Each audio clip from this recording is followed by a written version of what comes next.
some type of, all right, some type of 3 deep setting, all right.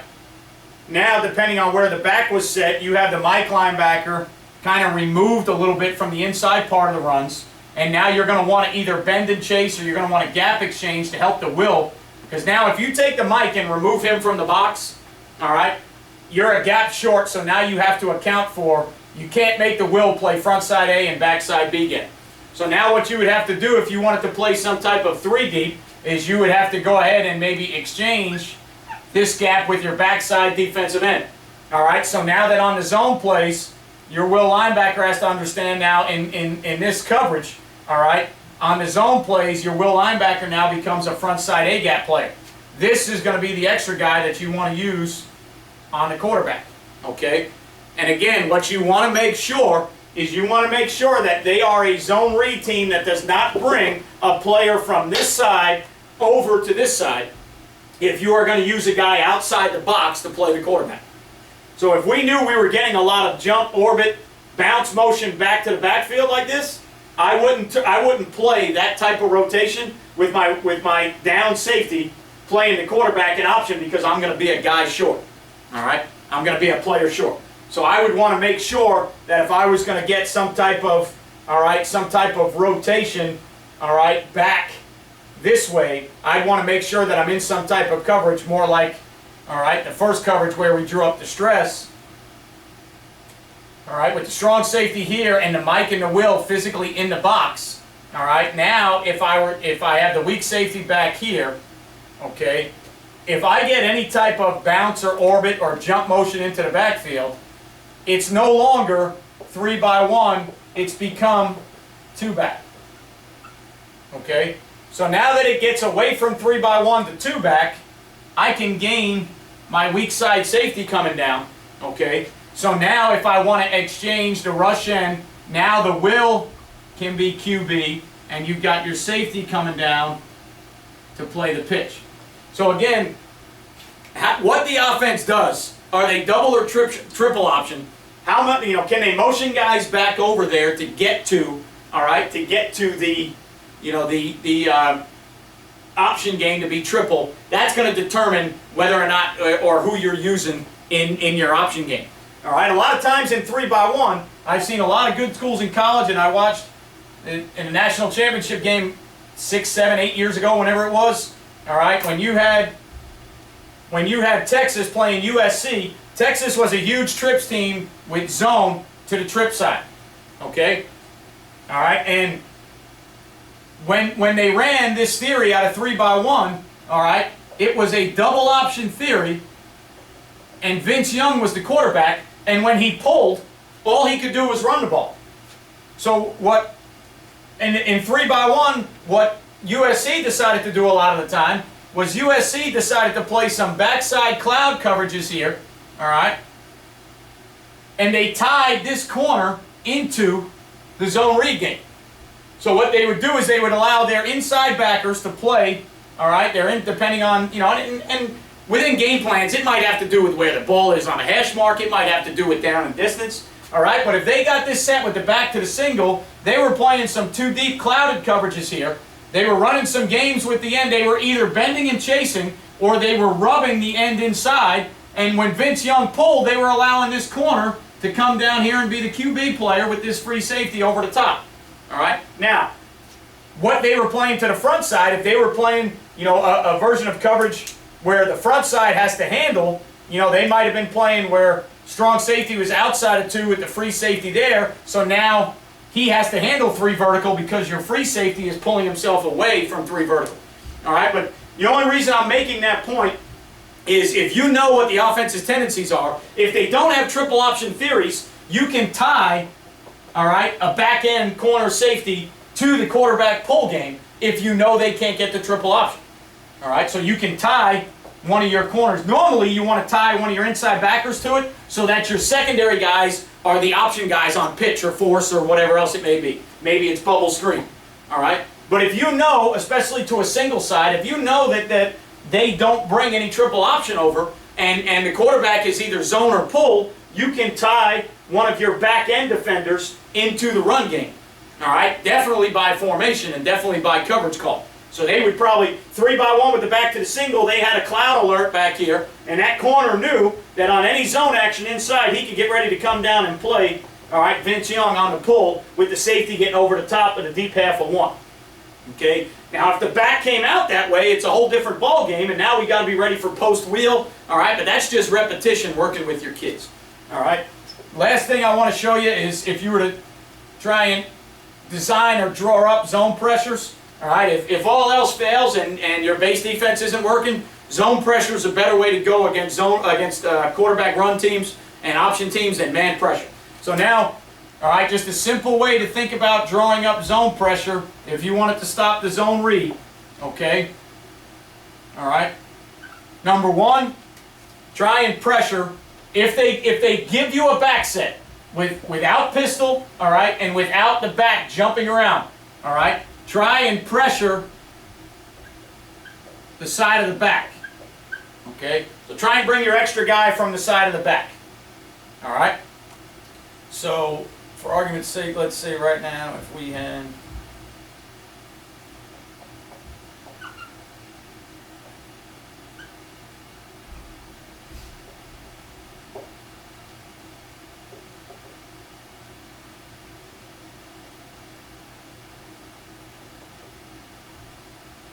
Okay, so we want to pressure, all right? We want to pressure from the side of the back, okay? 2 things to keep in mind, all right? Always make sure, all right, that you have a spill blitzer and a contain blitzer. All right? A spill blitzer and a contain blitzer, okay? So what we're going to do here, all right, is we're going to run America's Blitz. We're going to bring... All right.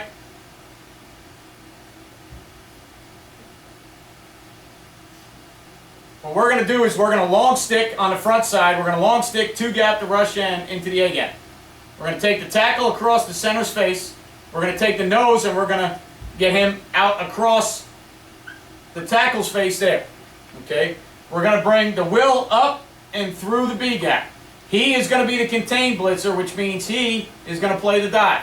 We're going to bring the weak safety off the edge now, okay? We're going to bring the weak safety off the edge, okay, to that side. All right, and for us in the 4-2-5, all right, it's a little bit more complicated to figure out where we're going to drop guys, where we're going to drop them. I'm just going to give it to you in a theory of how you can bring pressure from the side of the back, okay? So for us, if we wanted to do that, all right, for us, we would have to rotate our free safety down and our strong safety to the middle, okay? And then if we were going to drop a defensive end versus a 2 removed, all right, we would have to have a linebacker that would be out to be 2 seam, all right? And then your drop end would have to be your hook player or your 3 middle hole player, okay? But for argument's sake right now, let's not look at it in terms of what the blitz is in the 4-2-5 or, all right, let's look at it in terms of from the side of the back, how you're trying to pressure, all right, from the side of the back, all right? So when you long stick from the side of the back and you bring the 2 guys off the edge, for us, for argument's sake right now on paper, it's the will and the weak safety coming off the edge, okay? And we're 3 under 3 deep right now, and we're going to use the free safety, the Mike, and the end right now as our 3 underneath players, okay? All right, and again, if you were to use a defensive end, you never want to drop them. Unless it's into the boundary, you really don't want to drop them to a 2 remove. So you would have to have some type of communication between your Mike and your end that you make a hook it call to where now your Mike becomes 2 seam and your end becomes a hook it guy. All right, that's all normal zone blitz philosophy stuff. Right now, I just want to talk about pressuring from the side of the back and understanding how if you had a spill blitzer on the dive, okay, and then you had a contain blitzer on the quarterback, all right, how you can put some immediate pressure on the zone read game right now as they go zone read and your quarterback starts getting movement. He gets long stick, spill blitz, contain blitz right now. So as he sees all this movement coming in here, if he pulls right into an edge contain blitzer, okay? Obviously, a lot easier to get to that blitz from odd fronts or 3-4 stuff. All right, but if you had to do it from the 4-2-5, based on the side of the back, you could certainly do it. All right, if you wanted to do it, you could, within your game plan and your structure, you could bring that pressure however you wanted to. All right? It's a little bit more difficult for us based on where we're setting the 3 and the 5. It's a little bit more difficult for us to do, but at the same time, if we needed to, we could get to it as long as we have 3 under, 3 deep, and we're bringing, all right, 5 with a, all right, spill blitzer and a contained blitzer. Now, within those same theories now, all right, within those same theories now, what you can then do is you can just switch. You can run the same blitz for your kids, all right? And this, if this will make more sense for everybody, I'll draw it up out of a 3-4. Okay, I'll draw it up out of a 3-4, and maybe it'll make a little bit more sense if you're having trouble. If you're having trouble seeing the end, make on a hook it with the Mike linebacker out. I'll draw it up a little bit. All right, if you were a 3-4 team, okay, and you were sitting, let's say Mike, Sam, all right, Will, Jack, Rush, whatever you want to call the 3-4 guy. All right, corner here. All right, free safety, strong safety, corner. All right. Now, the first time we drew the blitz up, okay, again, all right, when you're a 4-man front and you want to bring 5, usually you end up dropping a defensive end or you just bring 1 linebacker. We want to bring 2 linebackers on this blitz, okay, because we want a contained blitzer and a spill blitzer. So on the first one we drew up, from the 4-2-5, it would look basically like this. If we were a 3-4 team, it would look like this, all right? And your Mike would be your spill blitzer, all right? And your Sam would be your contained blitzer with a roll down there, a spin middle there, and now you've got 2 seam, all right, middle hole. So we still have 3 under, all right? And we still have 3 under, 3 deep with 2 blitzers coming, 1 blitzer being a spill blitzer, 1 blitzer being a contained blitzer, okay? All right? That picture might be a lot easier for a lot of you to see, all right, if you're a 3-4 team or if you can play okie fronts, all right. A little bit, to me, one of the problems with playing even fronts or 4-2-5, I think the zone pressures aren't as good as odd fronts. That's just my opinion. Got to have ends that can drop, and then you got to make different calls. You could still do it, though. The point, all right, of the argument here is how to pressure to the side of the back with a spill and a contained guy. So once you've got that blitz drawn up, okay, the next thing you can do now, all right, the next thing you can do is you can now take, all right, the contained blitzer and make him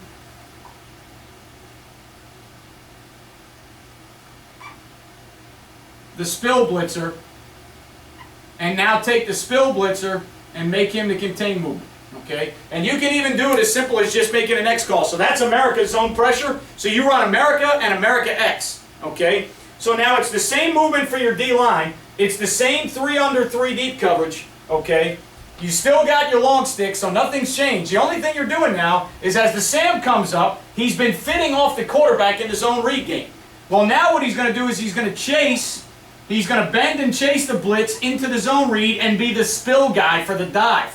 So now when you get, all right, the zone read in here, he becomes the spill player. When the quarterback pulls, now the quarterback thinks he's got, all right, he's got a nice easy pull read, shoulders turn. Now here comes the Mike on his blitz, and instead of the Mike going first as the spill guy, the Mike goes second and goes wide. All right, for the quarterback on pull. Also real good versus waggle teams, all right, catches quarterbacks, all right, with that second blitzer coming. And for your guys on defense, you've run the same blitz, and you've only changed the path of the blitzers. So you've gone America into America cross, all right, and now you've taken the spill and the contained blitzers and you've just switched them while playing the same 3 under, 3 deep coverage. Okay, so again, all right, in theory you want to have a base way to play it. Squeeze and pop is the base way we play it with our defensive ends. Then you want to have a way to either run some line stunts to take it away and gap exchange predetermined with your linebackers, or you want to be able to squeeze the open B gap side. You want to be able to, all right, you want to bend and chase. All right, instead of squeeze and pop, you want to bend and chase the open B gap and gap exchange with a linebacker. Okay, so we looked at it 10 personnel, looked at it a little bit from 11 personnel. Again, what they do and how you game plan is going to be, you know, how you determine to play the zone read. To sit down on paper and say, hey, this is how we do it. This is how I would do it base. This is what our rules would be from day one. That's how I would do it with gap exchange. That's how I would possibly build pressure in.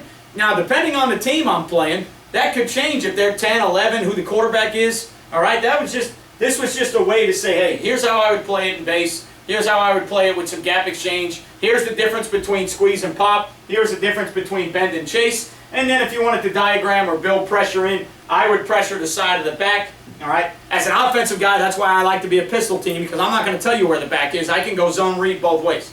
All right. So now you can't set the front. You can't set the blitzes. Pressure the side of the back with a spill blitzer and a contained blitzer. Change those two blitzers on their paths. All right.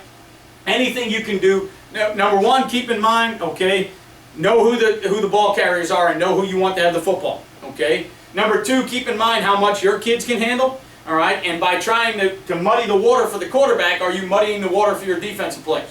So their personnel, how much your kids can handle, are two of the big decisions you got to make.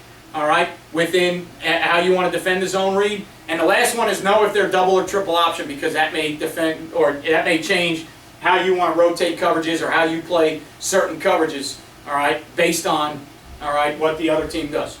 Okay, so again, you have to have coverages and answers based on what they want to do. And then, a team that's 3x1 trips one week and a team that's 3x1 trips the next week, you may defend those two with two different coverages based on what they're trying to do and how they're trying to attack. Okay, but again, as always, all right, make sure you understand, make sure your coaches understand, make sure your kids understand. All right, because at the end of the day, you won't play well until you play fast. See you guys next time.